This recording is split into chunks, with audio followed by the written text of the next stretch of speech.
नमस्कार, बहुत स्वागत है आपका। सावन के महीने में भगवान शिव की पूजा करने का विशेष महत्व है। भगवान शिव को बिल्वपत्र सबसे ज़्यादा प्रिय है, क्योंकि बिल्वपत्र अर्पित करने से भगवान शिव की कृपा मिलती है।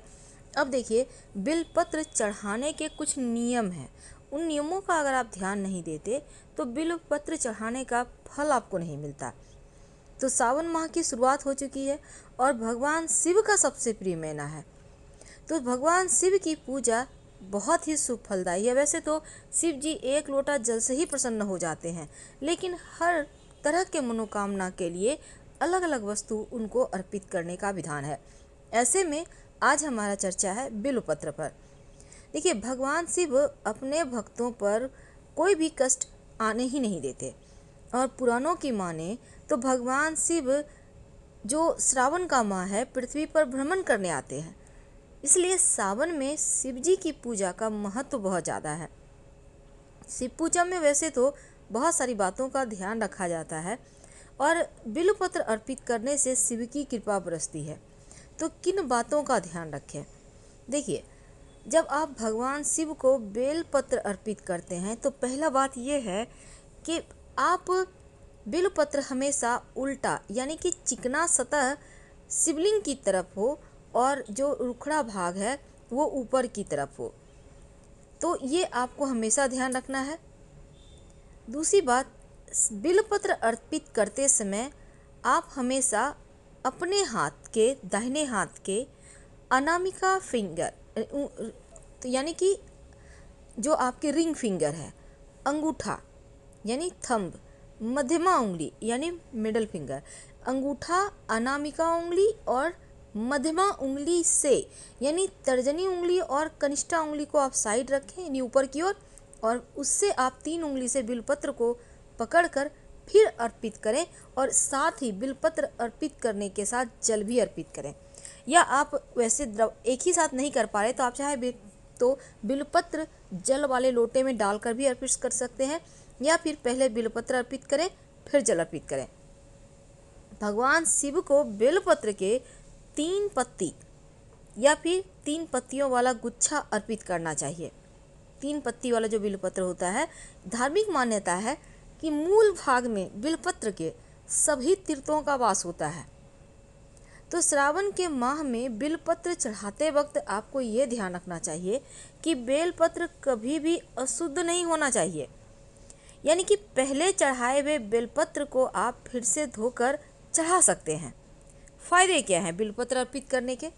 देखिए, सावन में शिवलिंग पर बिल्वपत्र अर्पित करने से वैवाहिक जीवन सुखमय रहता है, संतान सुख की प्राप्ति होती है, बड़ी से बड़ी रोग परेशानी पीड़ाएं दूर होती है, अदालती मुकदमा जो भी है मुश्किलें वो समाप्त हो जाती है। सिर्फ बेलपत्र कभी भी अर्पित ना करें, बल्कि जल के साथ अर्पित करें। तो शिव जी की जो पूजा में बेलपत्र अर्पित होता है, इसके पीछे एक पौराणिक कथा है।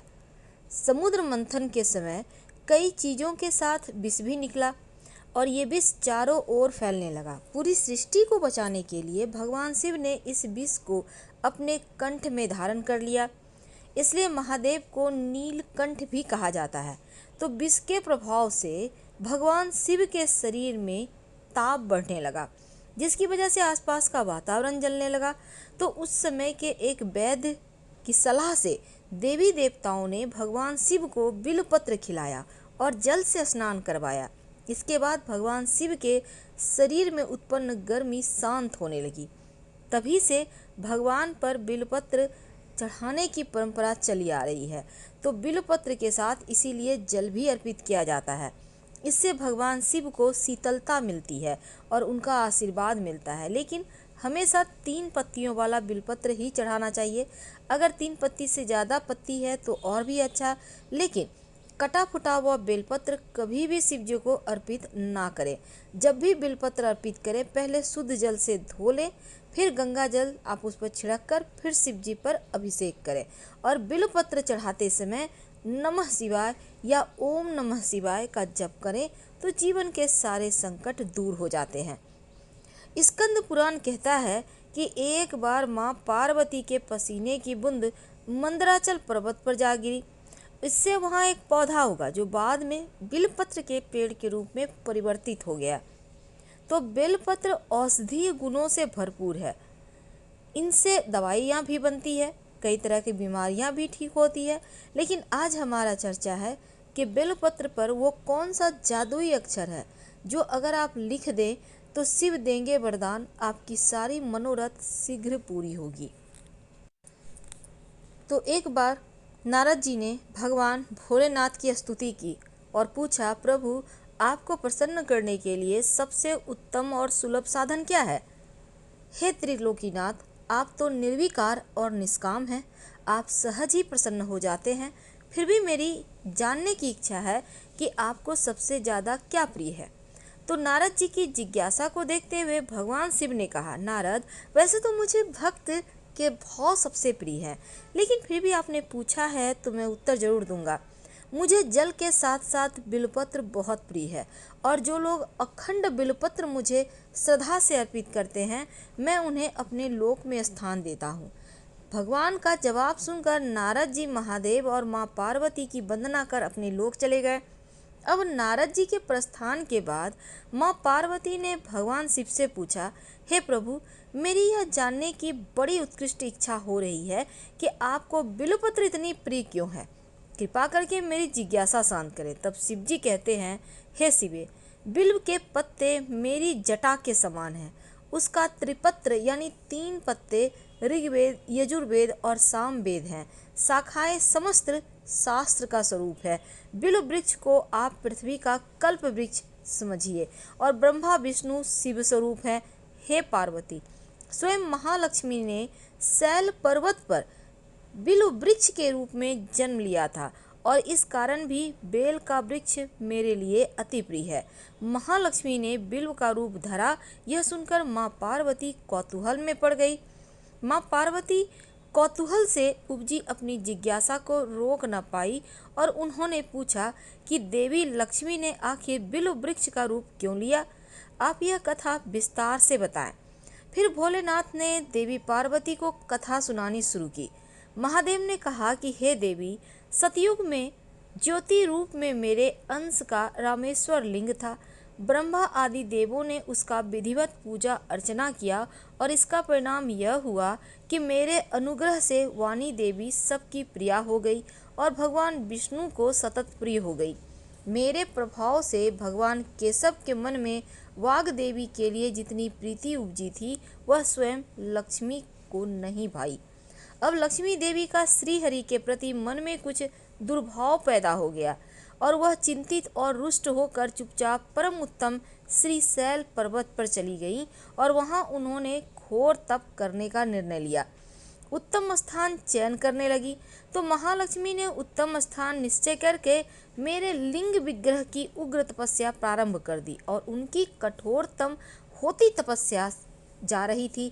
यह हे परमेश्वरी, कुछ समय बाद महालक्ष्मी जी ने मेरे लिंग विग्रह से थोड़ा ऊर्ध में एक वृक्ष का रूप धारण कर लिया और अपने पत्तों पुष्पों द्वारा निरंतर मेरी पूजन करने लगी।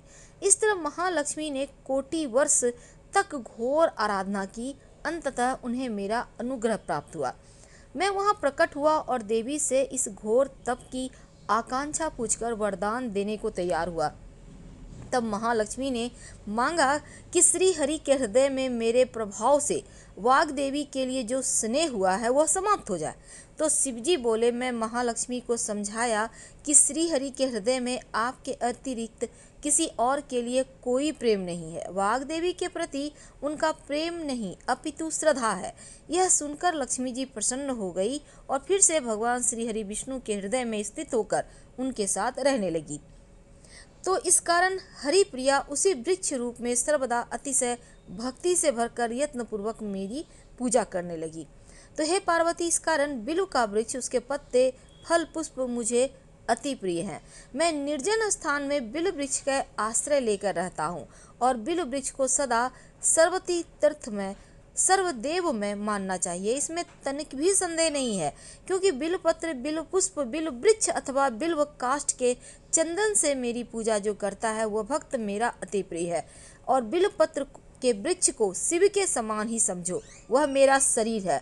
जो बिल्वपत्र पर चंदन से मेरा नाम अंकित करके मुझको अर्पण करता है, मैं उसे सभी पापों से मुक्त कर अपने लोक में स्थान देता हूँ।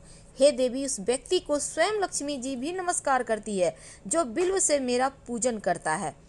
जो बिल्व मूल में प्राण छोड़ता है उसको रुद्र देह प्राप्त होता है, और मेरी पूजा के लिए बेल के उत्तम पत्तों का ही चयन करना चाहिए। चिकना भाग शिवलिंग के ऊपर रहेगा। और एक बात हमेशा याद रखिए कि बेलपत्र में चक्र और वज्र नहीं होना चाहिए, और बेलपत्र में कम से कम 3 पत्ते जरूर हों। 3 से लेकर 11 पत्ते तक होते हैं। जितने ज़्यादा पत्ते होंगे उतना ही अच्छा है। अगर आपको ज़्यादा पत्ते मिल जाते हैं तो शिव जी को अर्पित करने के बाद उठाकर उसको सुखाकर संभाल कर रख लें। ये जीवन में खुशियाँ बढ़ाता है।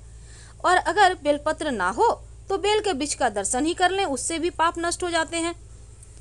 दूसरे का चढ़ाया हुआ बेलपत्र का कभी अनादर ना करें। चलिए आप जानते हैं कि बेलपत्र में क्या लिखें और कैसे लिखें। देखिए, सबसे पहली बात, जब आप शिव जी को अर्पित करने के लिए बेलपत्र लेकर आएंगे तो उसको आप फ्रेश कर लें। आपके पास जितना भी बेलपत्र है, 5, 11, 21, 108, एक भी है तो भी चलेगा। अब इस पर चंदन घिस लें, सफ़ेद चंदन, लाल वाला नहीं। इससे आप डंठल, बेलपत्र के डंठल के सहारे ही राम लिख सकते हैं। राम इसलिए क्योंकि राम जी को, वो उनके आराध्य हैं, शिव जी के। भगवान श्री हरि शिव जी को भजते हैं और शिव जी श्री हरि को, तो राम शब्द वो हमेशा ही जपते हैं। तो राम लिखिए, या फिर आप तीनों पत्ते पर जैसे ओम नमः शिवाय है वो लिख दीजिए। इससे भी आपके जीवन की परेशानियां समाप्त होती है और आप विधि पूर्वक उन्हें अर्पित करें। हम आपसे विदा लेंगे। हर हर महादेव। धन्यवाद।